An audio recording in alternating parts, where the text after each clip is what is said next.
What is going on, crew of Chop and Brew? There is some craziness about in Chop and Brew HQ, specifically in the basement of Chop and Brew HQ where we are. This is the first time in years, possibly, probably ever, that I have 5 fermentations. 3, 4, 5. Yeah, 5. Oh, I forgot. I should have started this video upstairs where one of them is. But anywho, so what I'm doing right now is I'm chilling a 3-gallon batch of brew in the bag. This is basically a thrown together, as I like to call them, a found footage saison, pills, victory, acidulated malt, German tradition for bittering, and the BSG blend, nobility hot blend at 10 minutes. Man, Dono brought over this lager the other day that is built around the nobility blend, and it is super orange peel, lemon, lemongrass, awesome. So I decided to throw it in a saison because I needed to brew this beer for a class, a Northern Brewer University class video I'm shooting. The other beer from the Northern Brewer University class is this. This is the Dead Ringer from Northern Brewer. I brewed this last Friday, 5-gallon out in the garage with the pulley system, the 10-gallon megapot, the whole deal. My coworker Abby and I brewed this up, and for the heck of it, I decided to throw Pilgrimage, which is Imperial Yeast's limited edition lager strain currently. And because the basement's about 62, I kind of did like a swamp cooler setup. I got the fan, I got the tub. It honestly probably only stayed at 58-ish degrees for a couple of days, and then it ramped up because it was like 80 outside today. So we're basically trying to see, you know, I've been hearing a lot about lager yeast fermented a little bit warmer, whether that's cold IPA or just to kind of bust some of the myths about lager yeast. So anyway, that was Friday. That was today, Tuesday. So over the weekend, Big Brew Day, the Lab, which is this awesome pilot brewery and tap room here in the Twin Cities, they brewed up 7 barrels of wheat wort and kind of portioned it out to Minnesota Homebrewers Association, the homebrew club I'm in. So this is one of those 5-gallon batches. So this was pretty much, I'm gonna totally misquote it probably, but it was wheat malt, I believe, pills or pale, and a little bit of torrefied wheat. I kind of thought it was gonna be a hef in the lead up to the event, but then like some more like pills, wheat, really innocent neutral bittering. But then the day before they put the grist out, and then the hops were more like Cascade, Willamette, maybe another one. So more of like an American wheat beer. So I kind of pivoted here. I divided it between these 2 buckets. I tossed half a pouch in each of Imperial Juice, kind of going for almost like a hazy wheat pale ale here. You know, a lot of the hazies have wheat or oats. So what I did halfway through fermentation yesterday, Monday, I hit both of these with a ½ ounce each of Sabro and Vic Secret, so boom boom. But then this one over here got the super elusive Phantasm powder that you've probably been hearing about. This is basically a powdered Sauvignon Blanc, I believe, grape skin out of New Zealand. And more than a flavor component, what it gives these beers is the potential to kind of unlock some unaccessible or underutilized thiols, I'm not sure even how you say it.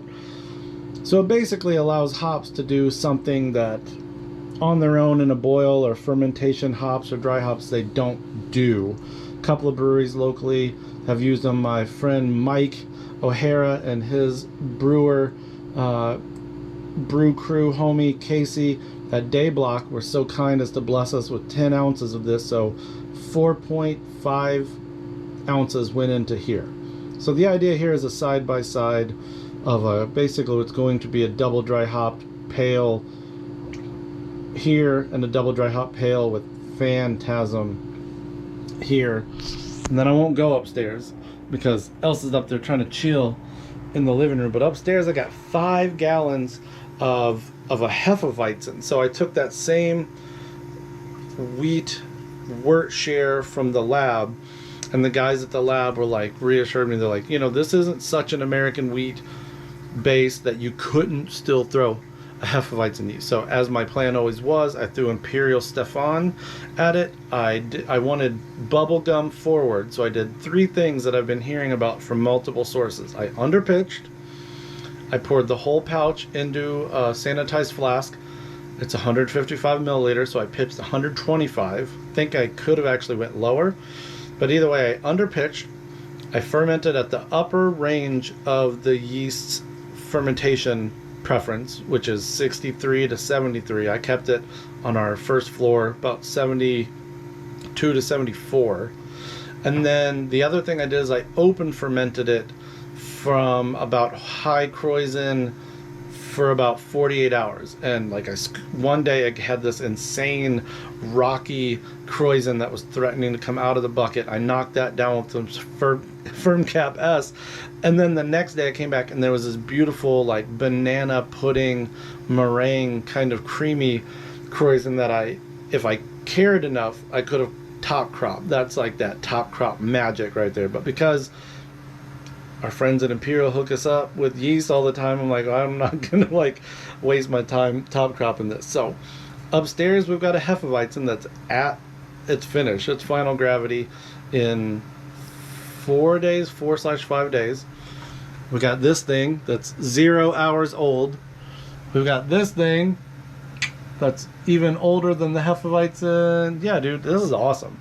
I've been making the joke the last couple of days that I'm going to stop homebrewing. I'm just going to start buying wort from places, because what I really like doing is fermenting, playing around with temperatures, moving around the house, aerating, not aerating, over pitching, under pitching.